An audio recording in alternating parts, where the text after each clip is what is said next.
Greetings, dear friends, greetings, dear viewers, and welcome on Allatra TV channel. This is Creative Society Global Talk on Education project. And today we're communicating with our colleagues from India, and it is my pleasure to welcome all of you on Allatra TV. Welcome, dear friends, welcome, dear viewers. Like I've mentioned, today we're going to talk about education, and it is very much pleasure to discuss this question in the Creative Society with our colleagues from around the world. Today on our live broadcast, our colleagues from India. And I would like to begin with a question that we always ask our colleagues. How do we envision the creative society, the society where we, our family, our loved ones, our friends, and all other people would like to live comfortably, safely, and enjoy it? Let me ask this question, first of all, to Dr. Negi. Dr. Negi, can you share with us your opinion, please, of how do you personally envision the creative society, please? So to begin with, namaste from India, from entire team Sanjeevani to everyone who is viewing this show today. So gratitude is the fairest blossom which springs from the soul. So we express our humble gratitude to each one of us, each one of the viewer who is viewing us from across the globe today. Now, coming to creative society and my envision about that, I cannot fathom the beauty of such a society where there will be an equal voice for everyone, where everyone will have equal opportunity to be respected, to be valued, where there will be equal opportunities. Such a society will experience economic growth. Such a society will achieve internal peace, stability, and that will be the society which will then turn into the most empowered nation. And that is what I think all of us needs to make it. I would here like to quote an example of Nordic countries. So Nordic countries usually have the maximum gender equality when we speak about though I know they haven't achieved 100% result, but then they are working towards it. Like we have Finland, we have countries like Sweden, we have Iceland. They are working towards it. So a society where individual is respected irrespective of their gender, age, nationality, ethnicity, sexual orientation, caste, creed, etc. Because human life is the most precious and valuable. So that is the kind of society I envision. So if all of us, we close our eyes and we think of the world we want to live in, when we see a place where peace supersedes anything else, where internal and external peace goes hand in hand, that is the kind of creative society I want to envision. And today, while talking to all of us, you will feel that we are a bunch of highly motivated people who never believe in something called impossible. We feel togetherness is our strength. We feel team is what we live by. There is no I between us. It is all we. And when we have the power of we, so we means collaborating. We means stretching our hands to everyone. It is not just one school, one society, one community, but the entire world. And that is the kind of society I envision. Also, I want to add here, when I was talking about peace, I'm talking about more about sustainable peace. It's a long-term vision wherein we live in a peaceful society and we pass the same peace to our next generation, who will then carry it forward. And generation after generation, there will be people who will not live in a kind of society which are violent, not live in the kind of society where racial discrimination is there, where hunger is there, poverty is there, and nobody is there for each other. Something very nice I read in the afternoon, and something very nice which all of us know, I think entire world knows about the concept called Vasudev Kutumbakam. This is the concept which is there in our Upanishads, given ages back, almost 5,000 years back. When 5,000 years back, our country thought of a society or a world where there are no boundaries, boundaryless world, Vasudev Kutumbakam, entire world is our family, then I think we are just the custodian. We are taking that legacy forward. And being an educator, it's our duty and prime responsibility to take this concept forward not only for our students, but for the entire world. And that is what we envision. Also, I would like to recite a poem written by Gurudev Rabindranath Tagore, which actually speaks about creative society, which actually speaks about peace. It is where the mind is without fear.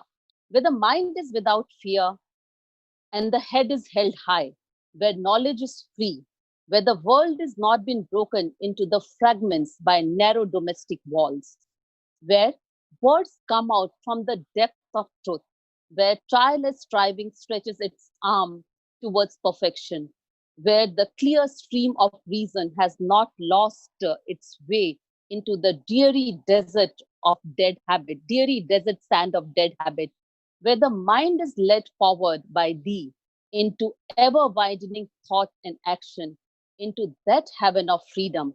My Father, let my country awake into that heaven of freedom. May Almighty God this world awake. That is my vision of creative society where humanity reigns, where peace, perfection, brotherhood, integrity, resilience, everything is a part of our day-to-day life. A society which is led by compassion and empathy, a society where gratitude has the highest value. That's from my side. Thank you very much, Dr. Negi. That's indeed fantastic to hear all these words and your understanding of how you personally envision the creative society. True words of a leader and true words of an educator. I also wanted to add that in the International Public Movement Allatra, we have, let's say, one of the mottos or one of the slogans that we repeat from time to time in the live conversations, that when we're communicated with international colleagues from around the world, that indeed we are all one big human family, saying that we have one nationality, human being, one place of living, the earth, and one common value, life.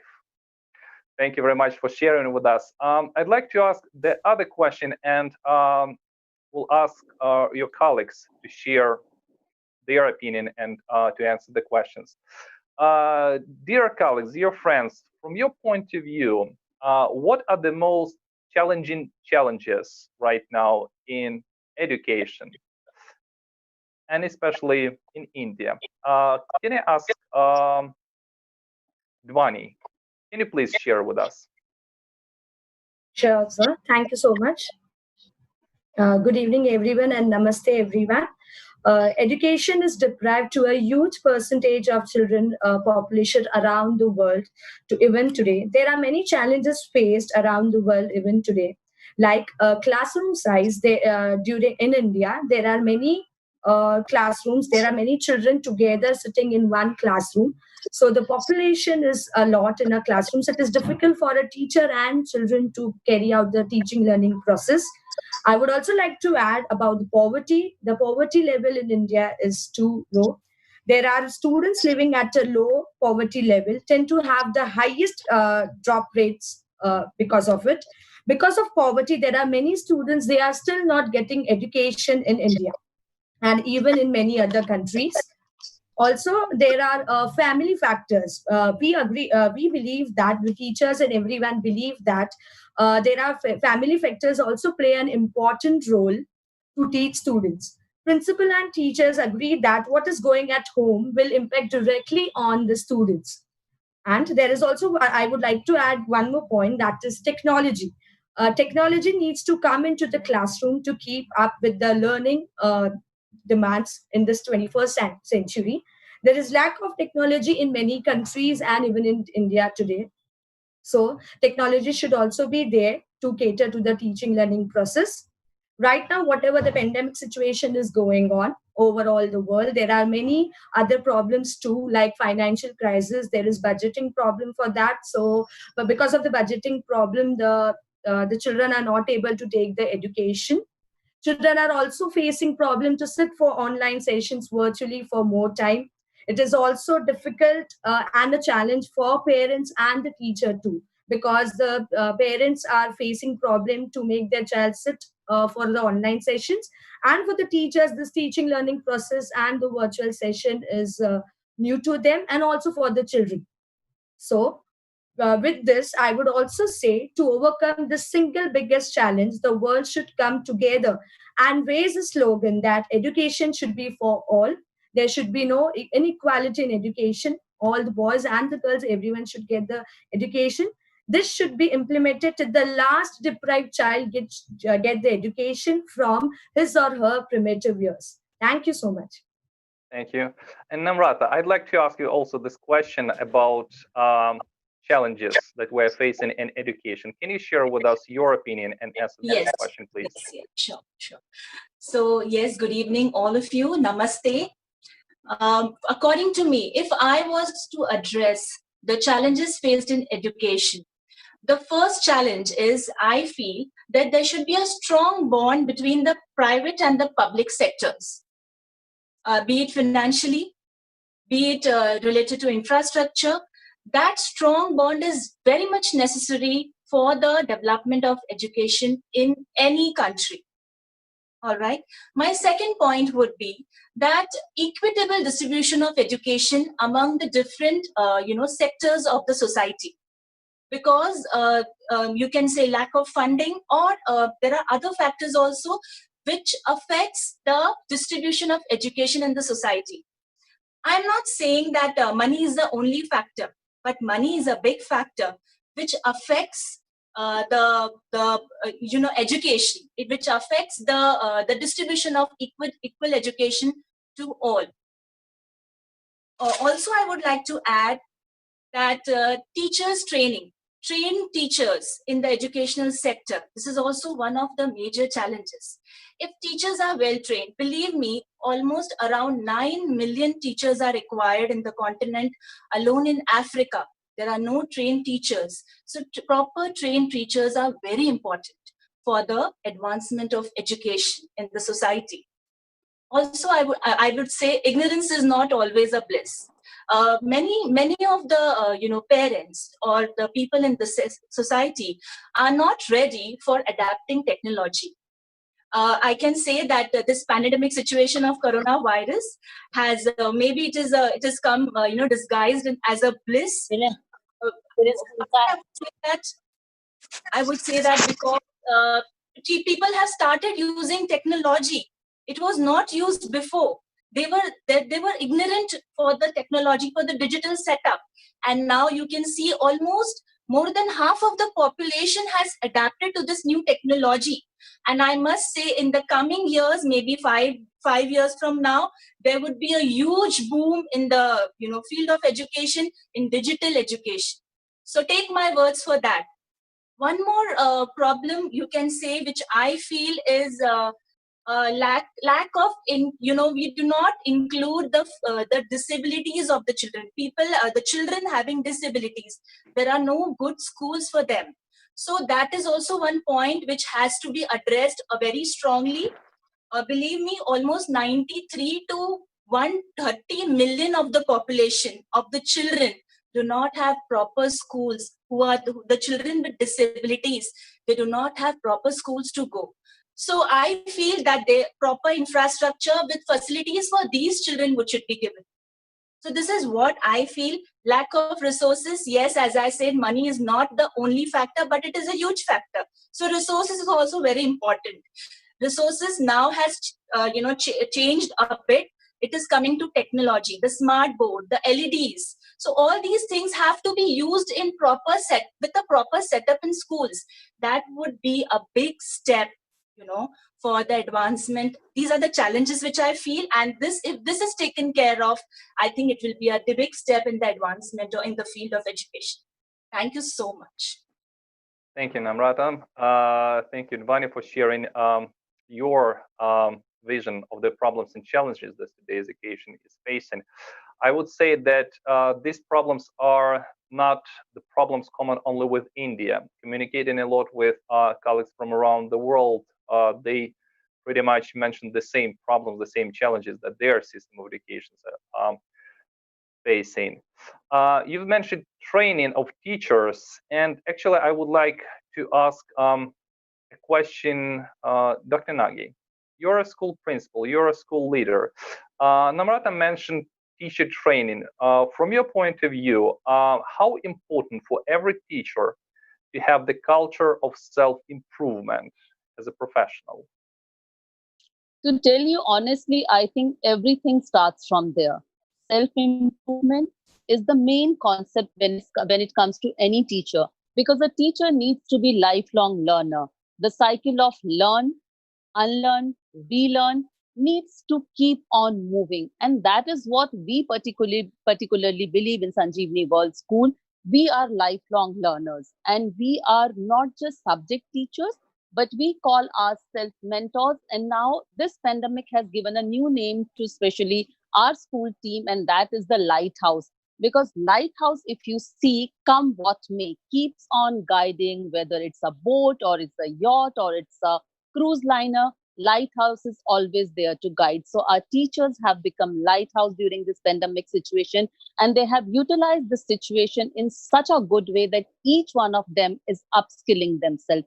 And that is what we do. We do handhold many schools, and we try to uplift the teachers there also. Because again, it is not about one school and one society. It is about the world in general. Because as you said, we are in one world. We are humans. We are living in one creative world. And we have to be there for each other to collaborate. Without training, I think we won't become successful educators, because each one of us needs to learn. And that's the most important and pertinent part of being a teacher. Thank you very much. Fantastic. Let me ask the next question and continue our dialogue about the creative society. Michelle, can I ask you, how do you envision the development of education in the creative society? Can you share us your understanding, in your opinion, please? Oh, thank you so much. And yes, first of all, I would like to extend my gratitude for collaborating with us, for speaking to us, and for broadening our perspectives about going ahead with creative society. If you look at creative society, it's all about goals for humanity. I would like to begin by quoting Martin Luther King, who said, "I have a dream." When he dreamed, it was his dream for humanity. He dreamed about humanity. He dreamed about human beings on fair ground. He dreamed about humanity on getting education. He went on to create a reformation in his society. If you look at these great people, if you look at people in the past, Dr.Seema ma'am, she's quoted Rabindranath Tagore, who spoke about, "I have no fear, a mind without no fear." So it is all about bringing everyone at one level. When I talk about education, again, another great leader comes to my mind, and that is Dr. APJ Abdul Kalam, who said, "Knowledge without action is useless and irrelevant. Knowledge without action converts adversity into prosperity." He was the former president, the 11th president of India, who earned the title of the Missile Man of India. It's so befitting that today in 2020, we are talking about him, because he had proposed a plan which was named Technology Vision 2020. And in that Technology Vision 2020, he spoke about technological innovations. He spoke about empowerment. He spoke about productivity. And not to mention, he spoke about, you cannot change the future, but you can change your habits. And you surely can change your habits, because your habits will change your future. What were those habits he was talking about? I will just give you 4 that he spoke about. First thing that he spoke about was be prepared for life. It isn't always necessary that your life will exactly be what you want it to be. Instead, let your life take its own course and go with the flow. How are we going to bring that in education? When we teach our children today, in this pandemic, these unprecedented times, education didn't stop. We are at home, locked, but we're going ahead with online learning. So we have to be prepared for life. Then he spoke about leadership. He said, A good leader is the one who acknowledges the contribution, shoulders responsibility, never blames anyone for failures, and gives credit to others for success. Amazing leadership quality. Taking undue credit for something you haven't done or achieved does not make you better or may influence bad qualities in your juniors. What we're doing today is hand holding. What we're doing today is talking to from one nation to another nation. Here again, we are on one platform speaking about how we can contribute to the society to take forward these young generation. These leadership qualities play a very important role. It's not always about getting credit. You can also speak about apologizing for something your colleague has done. That's great leadership. Then he spoke about a vision of your own. Our children need to have a vision. Vision, not that gets you marks, that fetches you good percentage, that gets you good scores, and academically you are well sounded. But what he spoke about is the most influential factors that greatly accelerate civilization are people having a vision about everything they do. What matters to them the most? How well can they reap their rewards and giving them a definition in their lives? What we are today is what we visioned yesterday. So we need to have a vision. And lastly, he spoke about being humble. In an era that we are living in today, if we had to have the prejudice that I'm a teacher or I'm an educator and I can go about with education and I can go about with teaching without an hand holding, I don't think Google or any of the other platforms that have helped us take education forward would have been with us. It's possible only because of these people who collaborated with us to help us educators take education forward. So creative society speaks about human equality, speaks about being gender biased, speaks about having a goal for yourself, having a goal in terms of culture, values. And I'm just so humbled and privileged to say that our school is one that always had that philosophy of inculcating values, inculcating culture. When we began with the academic sessions online during the lockdown, the first thing that we asked our students to do is maintain a gratitude journal, express empathy to all the corona warriors. I think these are elements that are required that could be incorporated in education. And thanks to Creative Society, because I feel we can work hand in hand to make a better society in the future.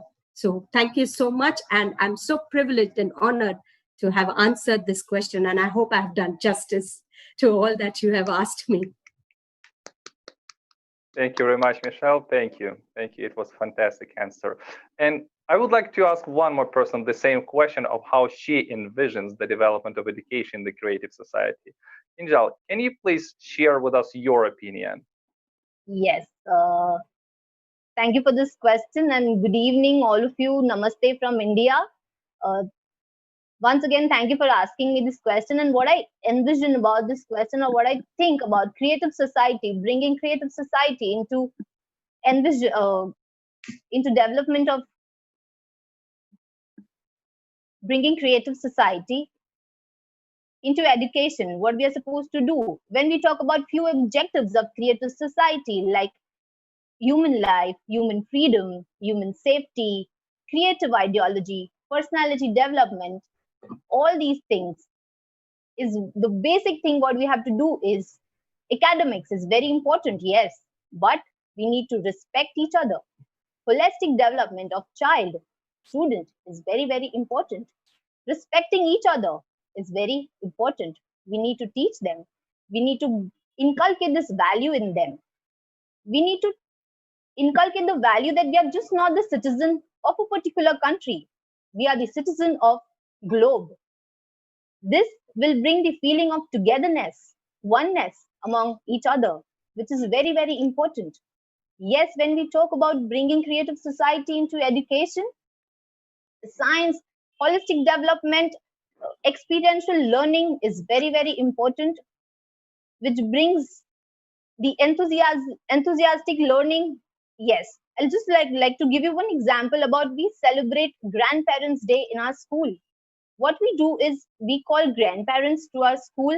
All our students, they welcome their grandparents, they uh, greet them. So these small things, inculcating values in them, building the oneness among their teachers, their parents, connecting each other is very important. Respecting one another, respecting one's life is very important. We should not we should also bring in the what do you say, we should also we should also bring in this value among them that everybody is equal. There should be no discrimination among any child. Every child in the society is important. Every child has the authority, has the right of education. So bringing creative society, this is how I envision a creative society. So thank you, this was my answer. Thank you, Angel. Thank you. Um, Let me ask one more question. Dr. Negi, I want to ask you. Angel has mentioned a very important question, which is not discussed a lot, and not much attention is paid to the question of human and moral values. Because in current or today's education in the world, we're trying to teach students, pupils to be very competitive, to fight for the results, to be a leader, to take the tests successfully. But we're not teaching them how to be more human. And here's a question. Right now in the world, we are having so many types of conflicts, like religious conflicts, military conflicts, economic, nationals, you name it, various types of conflicts. And maybe we as teachers and the school itself is not doing its job right. In the creative society, can there be such a word in the dictionary as a conflict? And the role of school here and the role of teaching students human and moral values. What do you think about that? So this is a very pertinent question, and the values begin from early education. So a child, when a 3 years old child comes to your school, I think the value system starts from there. And again, I would like to quote from my school, and then I will go to the larger world. Now, let me give you a very small example of sustainable development goals that we are very, very particular about. Now, if I talk about sustainable development goal, and I just take one goal right now, that is zero hunger. Now, for this zero hunger, what we have done, we have started inculcating this habit of how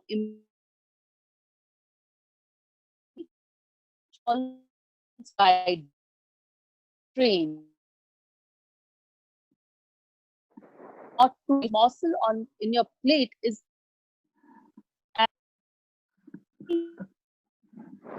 so these values very early age. Kinjal spoke about Grandparents' Day, how we include everyone. Then we have moral values that we practice on day-to-day basis. And trust me, none of us sitting here believes in any particular value education period. We do not believe in 35 minutes or 45 minutes of value education period. That is not how we can teach the values. We need to live by it. We need to live by it. And I will tell you a very small philosophy that our school follows. Our school's main security guard, who is guarding the school, is as important as the school's principal. Our school security guard and ancillary staff and the liftman and the bhaiyas and didis, the one who are keeping the school clean, need to know about school's philosophy, school's mission. Same can go walk till morning. Instead, each one of us the same. So why do we always take the pride we educators the day generational disparity, which is the first lesson our teachers learn in our school, I think the society will become a better place. And values, morals needs to be lived. You need to become a living example for your children, because children are like, they are imitators. They will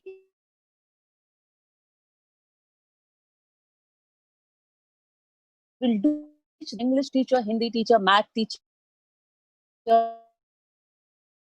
2 minutes, giving them something which is beyond academics. That is what a child's always remember you. And that is what we personally believe in, that each one of us need to integrate everything around value, not value separately. Our math should have value, our English should have value, our celebrations should have value, our mission, every value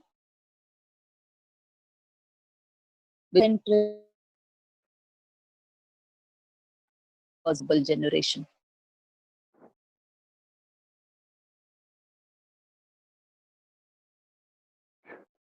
Thank you very much, Dr. Negi.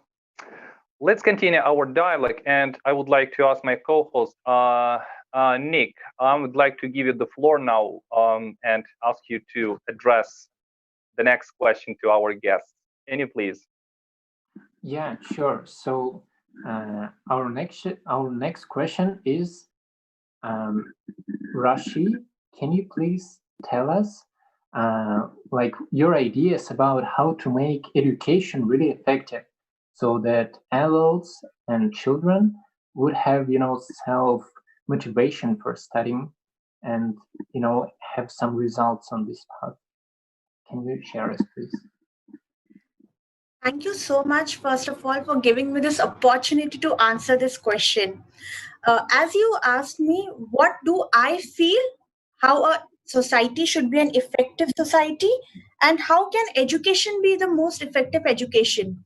If we go to the former years, where Gurukul was the system of education that we used to follow, always remember there the main focus of development was only mind, body, and spirit, along with the education. Today, 90%, if you see the statistics, 90% of us, we all are having some or the other kind of diseases, not because of our health. It is only because of our emotions.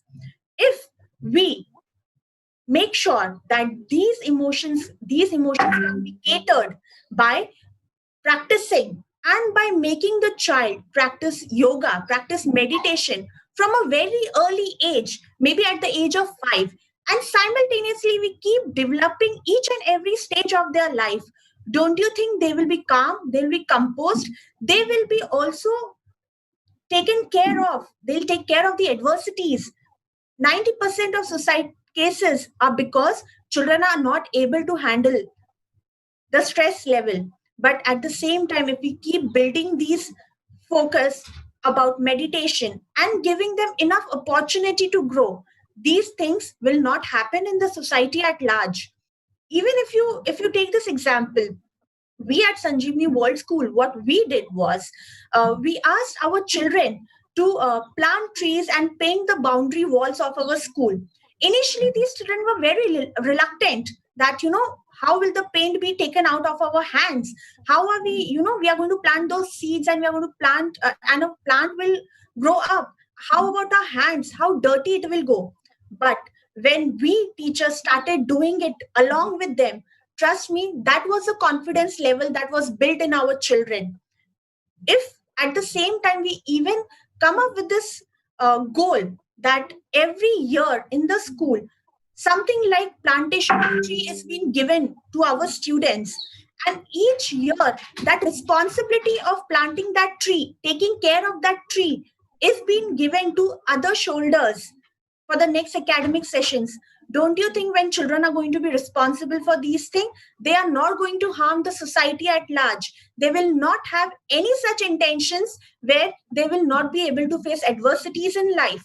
if we make this as our culture, if we make this and we give enough opportunity and we give enough exploration to our children, don't you think they are not going to harm our society? Never. They will never do that.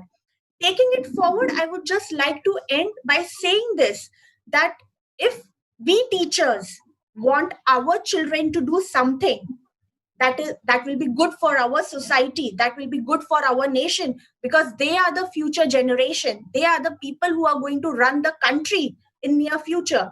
If we want them to be non violent, so what we need to do with them is be with them, do things with them that they love doing it, guide them to the correct way, the way we want them to behave in a society, the way we want them to take care, to work with the nation ahead. If we do this, I'm sure teachers and students holding hands along with the parents, I'm sure we are going to have a nation where there is no violence, where there is no hatred, where there is no people who are being jealous about each other. The only thing that will survive in the world will be love, will be care, and a nature to love each and everyone around us. And being gratitude is the first thing that we need to start teaching our kids. Thank you so much. Yeah, thank you, Rashi. I really agree with like all your point that you've said, that really the emotions that in our lives we really almost always are driven by emotions, and everyone, like from kids, they should understand how to handle with it, what to do with them. And yeah, also about the teachers as an example, as Dr. Seema said before, this beautiful symbol of lighthouse, I really think that it is something deep in the nature of like teaching this symbol of lighthouse, so that a student just should follow. And may I also ask this question to Rakhi, the question of how to make the education really effective. Rakhi, please you tell us your vision. Yes, sure. Namaste from India. Thank you so much for asking me this question. I would like to put my thoughts in front of you today. When it comes to education, right, it is not just a thing that is limited to the textbooks alone. There is so much more when we speak of education. There is so much more when we speak of learners, the students, the leaders of tomorrow. We call them our nation builders. And we also call them globe builders, because they are global citizens who are going to build an entire planet for us tomorrow. So speaking of the points that influence our, what ways could we have an effective education society for all of us, is one thing that I'd like to point out here is how about we have textbooks that could help us to fuel up the smartness of the students as per different level of every child. Because just as we have 5 fingers which are not similar to each other, every child in the classroom is so different from the other child that's in the present in the classroom. So my point here is, if we could build up an education system that would cater to every child's need, and of course we are doing it now. The modern education system tells us to focus and have differentiation techniques in the classroom to focus on each child. But are we really doing that to an extent that every child is affected in a very positive way? I think there's a lot more that we could improve on in that category. Also, when we speak about, so we as teachers attend a lot of workshops, and we happen to network and meet a lot of other teachers coming from different schools. When we talk about measuring every child's success, when we talk about creating a technique in the classroom, like classroom management strategies which cater to every child's need, emotional quotient, adversity quotient, social quotient. So when we apply all of these things, I would also like to know if we all are getting a kind of a measuring tape where we try and measure things. Like, are we really creating difference in the classroom?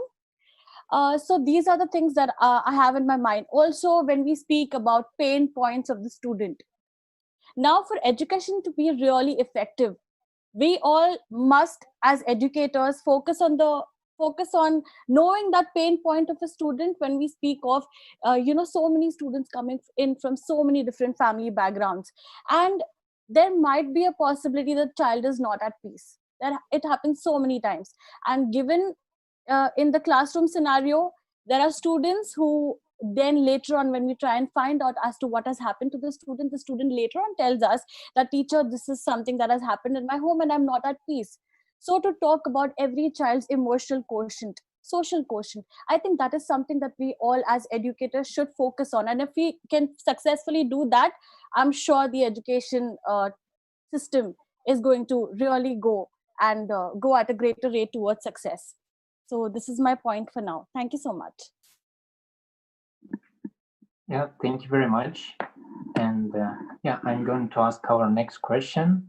Kavita, can you please tell us, what do you think, how important is human relationship between the teacher and the student? Yeah, can you share your ideas? Yeah, sure. Good evening, one and all present here. Thank you for the wonderful question. I would answer this question by recollecting my childhood memory with my teacher. When I was very young, 6 years old, a new teacher had joined my school. Her name was Shelly. She was there for maths. Before that, I didn't used to like subject maths, but the time she joined this school, my school, I have started developing the interest in that subject. And then gradually I realized that I'm doing wonders in that subject. And believe me, it helped me in increasing my grades as well. Like from 60 now, I scored 80%. So everyone at my house also were wondering that what had happened. I used to like her so much. She was my favorite teacher. Her influence on my mind was that much. If suppose sometimes she didn't used to present in this school, I used to feel like, why I had come, my teacher had not come. So for the entire day, I used to feel very low that why I have come. So, from all these things, I want to tell that how in a child's life, teacher is playing a very important role. There is one Sanskrit shloka also in this Indian culture. It says, Tvameva mata pita tvameva, tvameva bandhu sakha tvameva, tvameva vidya dravinam tvameva, tvameva sarvam mamadeva deva. That says, for a child, teacher is like their father, mother, relative, money, everything. So when I talk about the relationship between a child and a teacher, that is directly proportionate to the child's academic performance. When a teacher says, wow, you have written beautifully, the child starts believing that, yes, their handwriting is really very beautiful. So they develop a different sort of confidence. So their relationships helps in getting good self-confidence, in getting good self-determination. They identify their own potential. If teacher is telling that you can do, they somewhere get this confidence that, yes, I can do. My teacher is telling, I know the answer. So they start trying the answer of that question. So this is how their relationship is helping them in growing in all sort of developments. And I tell you, when we talk about this relationship, many times even like a teacher plays more important role in this relationship. Of course, a child is very small. They do not have that all the emotional sentiments. So when a teacher is little careful that, of course, a teacher is having, let's say 30 to 40 students in her class, in his and her class. So might be they have some of the favorism towards some children. But if she's little aware that she gives equal opportunity to all the students, so definitely the entire classroom performance increases and the entire school performance increases. And at the same time, I would also like to add that if suppose the teacher is little personally connected to the child, in the sense she is little aware about the child's family, child's relative, friends. So whenever a child has any problem in their life, they find teacher very approachable. They discuss everything with their teacher, and under the proper supervision, under the proper guidance, they get the understanding that what is right and what is wrong. And this is how they develop the positive attitude towards the life. And that leads to development of proper life skills. And that later on in the future help them in developing their professional careers. So this is how directly and indirectly their relationship is going to affect entire future of a child. So I feel on this panel, everyone has a very good, wonderful teacher, and they cherish the memory what they shared with the teacher. So yes, their relationship, their communication is very important in their future. Thank you. Thank you, Kavita. I really agree that, the person that I am now, I feel that it's really because I had the teachers before, that many, interests that I have now is really because I had interesting teacher of this particular subject, and I cannot really think that in myself. And I also want to ask Nivedita. Nivedita, please tell us your ideas about the same question. How important is the human relationship between teacher and a student? Yeah, thank you so much. Namaste from India. Human relationships are important because man is not an island. He is a social creature by nature. So relationships are mandatory. Be it a family, be it a friend, be it a workmates.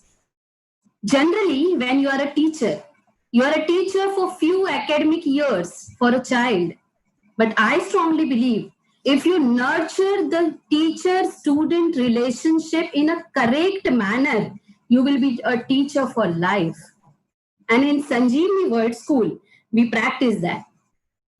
For us, teacher-student relationship is to transform our passion of teaching to students' passion of learning.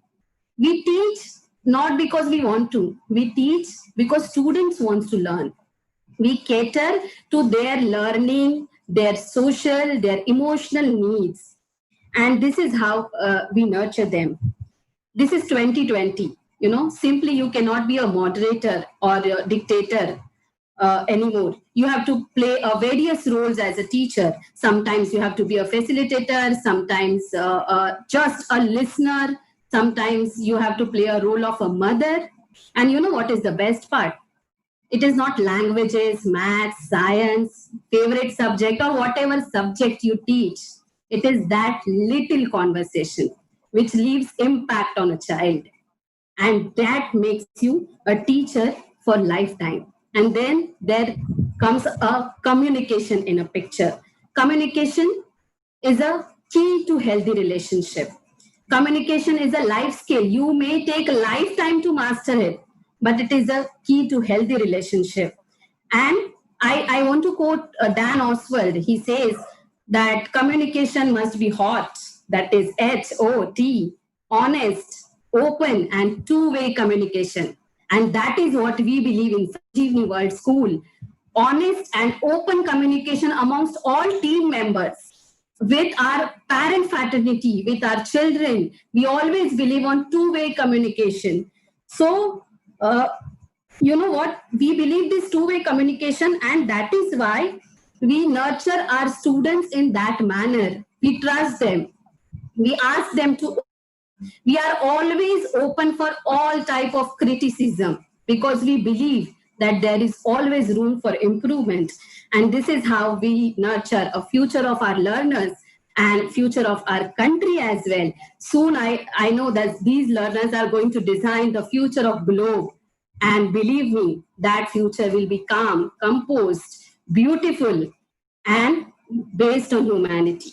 That's all from my side. Thank you so much. Thank you very much. Thank you.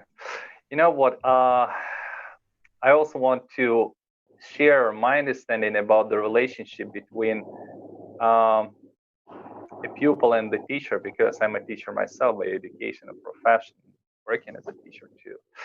there is a very nice thing. However, it's not that popular as it used to be, but we still call our pupils our children, because we teachers in Ukraine believe that there are no others children. I have a child, so this is only my child, and the children which are in my class, they are other children, but still no. And I very much glad about that we still call our pupils in the class, still call them our children, because we are responsible for their upbringing, for their education, and for their future. So the relationship between a pupil and the teacher is a family type relationship, when we are communicating with them as with our children and teaching them the best that we can through our mind, profession, experience, and everything. Thank you very much.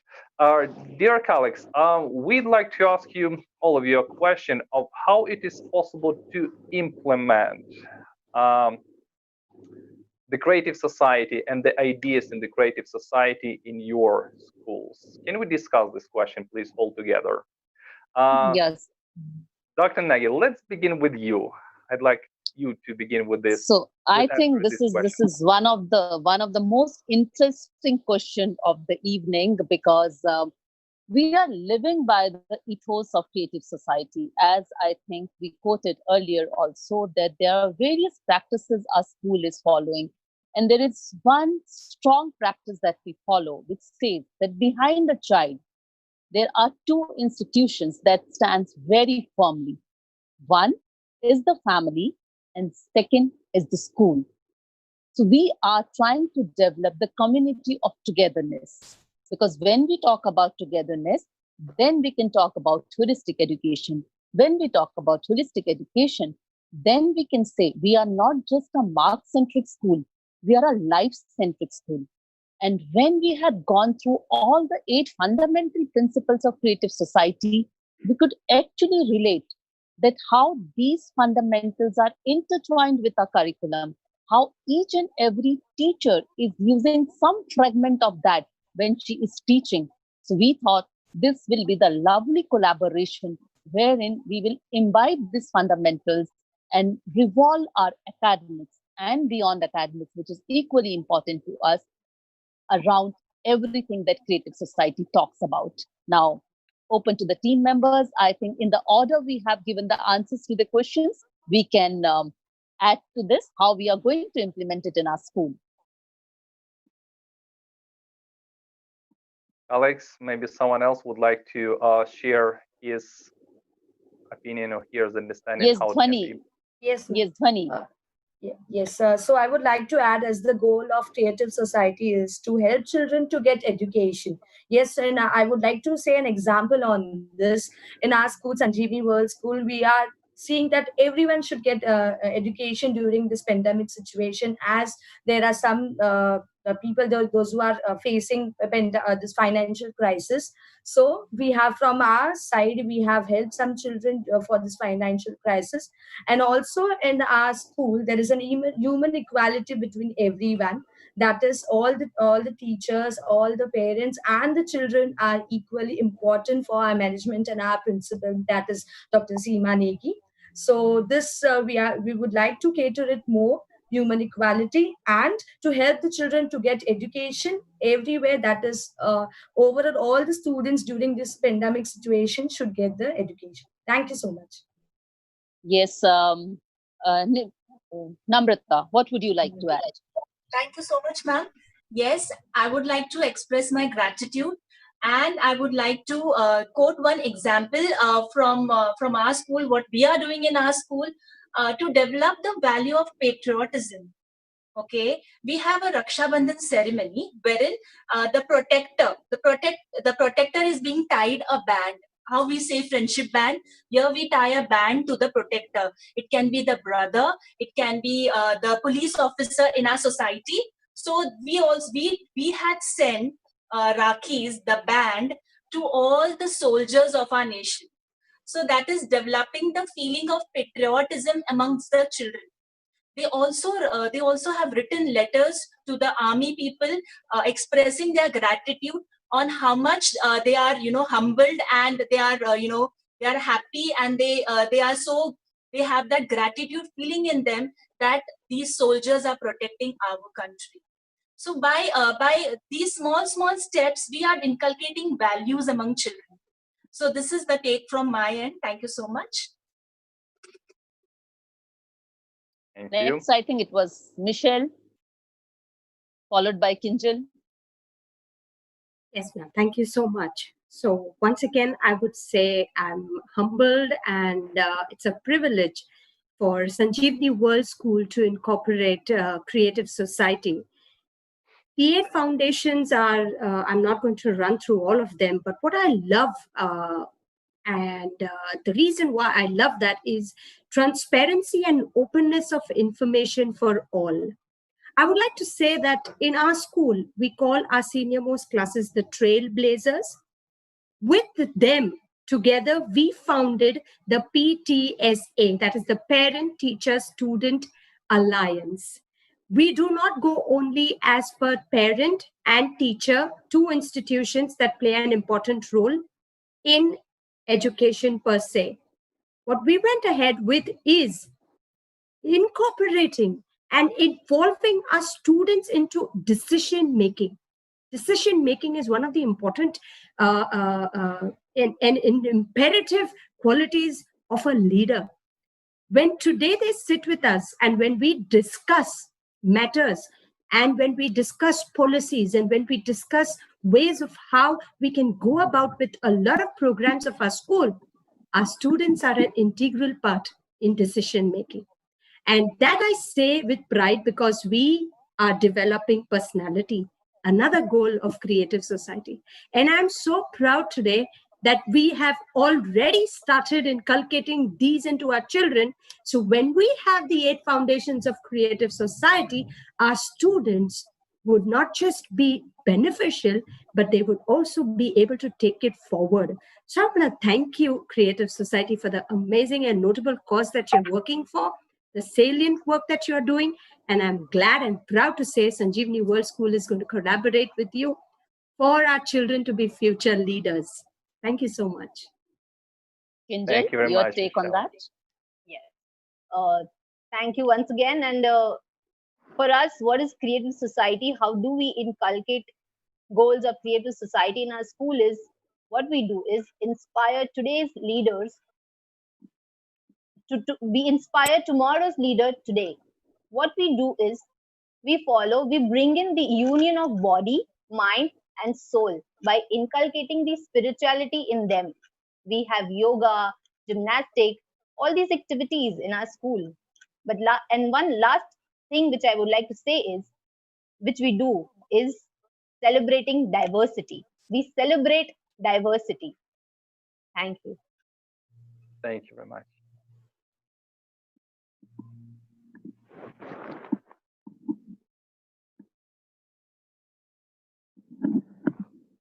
I believe we all have shared, right? Everyone who was willing to share has already shared. Can we have Rashi and after that Raki? Yes, please, of course. Thank you so Yes, much. Rashi and Raki. Creative Society, I would like to firstly thank you for giving us this opportunity to collaborate us with you all. Trust me, we have something called Principal Ki Pathshala in our school. Principal Ki Pathshala is one such session wherein children are freely sitting under a banyan tree along with the principal, along with the teacher, and everything under the roof is being discussed with them. They share everything, whether it is academic, whether it is non-academics, whether something that is bothering them at home. All these things are discussed under the roof, under this banyan tree. And parents wait to get to know things from us that the children are not sharing with them. Also, at the same time, the children have been waiting to attend these sessions by Principal Ki Pathshala. So, I would like to humbly thank you for giving us this opportunity to collaborate with you. And the future generation will be benefited with it. I'm sure on that. Thank you so much once again. Thank you very much. I would like to express my points here. Firstly, I would like to express my gratitude for letting us collaborate. It's a really big platform, and for me, when I read of creative society, in my mind, it feels on the lines of a Pandora box where there are so many different elements, and when you see them, there are so many positive things inside it. So, when we speak of how could we inculcate creative societies ideologies into the school, so when we speak of the school, the first thing that comes to my mind is our students, and the students are going to take it ahead when we start telling them and teaching them of what the next projects are. So one point that I saw in the ideologies is the freedom, the students' freedom. So with the freedom, I connect the independent choice to make their own decision, the freedom to make their own decision, freedom to come to a conclusion of their own choices. So when I speak of that, we encourage in Sanjeevani World School, we very proudly encourage our students to take decisions on their own terms. Even if they fail, we are there, right there behind them to guide them. So, and that's how they learn, right? When they fail, when we all fail, we learn and we move one step ahead. So that is one thing. And the second thing that I really loved is the personality development. And in the school, again, when we give a lot of exposure to the students, providing them different platforms wherein they can come and speak in front of people, those inhibitions that they have about speaking in front of so many people, expressing their viewpoints in front of the crowd, I think all of it gets eliminated and the personality is very well developed. So that is my viewpoint. Thank you so much. Thank you. Now, can we have Kavita and after that Nivedita? Thank you. Yeah, sure, ma'am. I would like to talk about the safety measures as one of the creative society goal was human safety. So when the safety term comes in my mind, there are physical safety and mental safety. So I would like to talk about how we are maintaining this physical, emotional safety in our school. See, child bullying in the class is very common. So here we have teachers who are all the time alert in the class that they make sure that none of the child is getting bullied. We have counselors, the entire counselor department who keeps on observing our children. If any child is at stress because of this emotional safety, or if they are at any fear, we recognize and we make sure that our children are not having this fear, because when a child is free from any sort of fear, then only the learning will be maximum.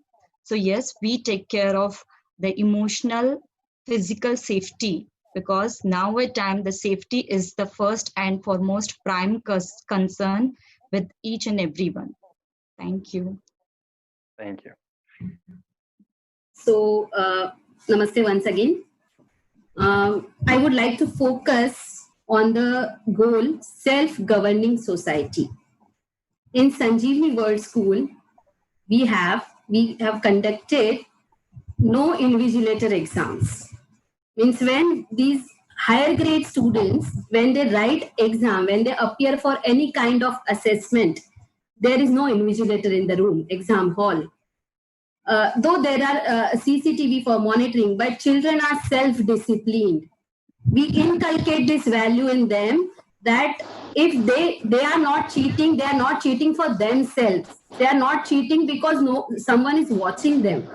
So we are trying to inculcate this value. As Rakhi ma'am said rightly, they have to take credit of their success and they have to take responsibility of their failure as well. So we are trying to make them self-disciplined, self-governed. So this is my view. Thank you so much, Creative Society.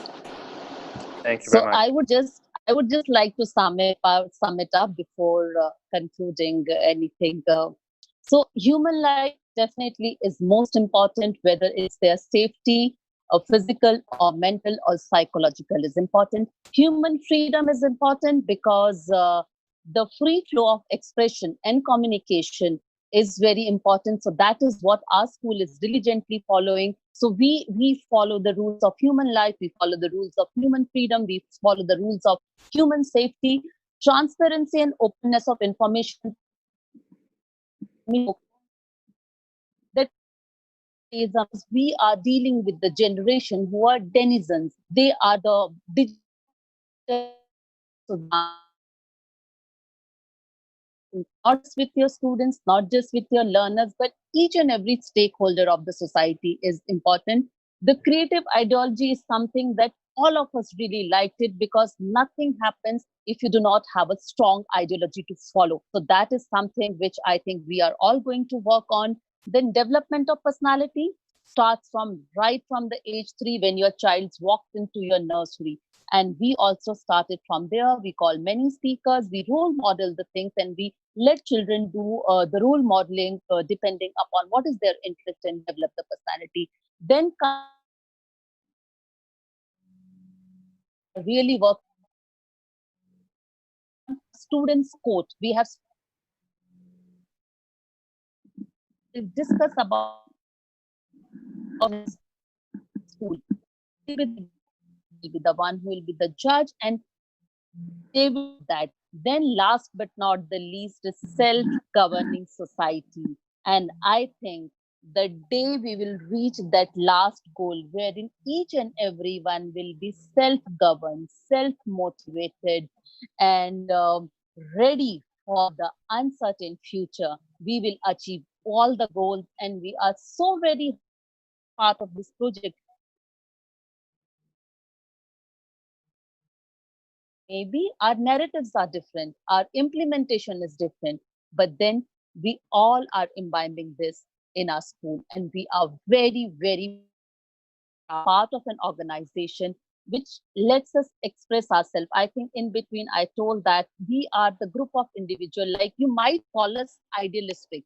I mean, you might call us, but we know that it is possible to achieve what we want to achieve.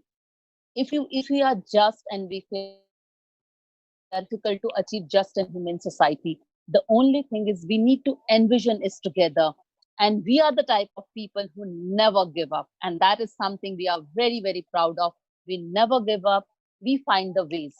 We are like river. We always say that we are like river. River makes its way. We make our way, come what may. And forward is the only direction for us. And that is who we are, a proud team Sanjeevani. Thank you very much, Dr. Negi. Thank you for this fantastic speech, for this fantastic live conversation today, for answering our questions, dear colleagues, friends. Thank you very much. And you know, this is for the first time in our practice when the school principal and her colleagues together as like one family are joining the International Public Movement Project Creative Society. This is for the first time in our practice when teachers of the same school, like one family, like we, have joined this friendly, entirely international global family. Thank you very much for being with us today. It was, you know, my true pleasure communicating with you today. Thank you very much. Thank you. And dear friends, finishing our today's live conversation, I would like to say that if you'd like to know more about the Creative Society project, we are inviting you to visit our website, which is called Allatraunites.com.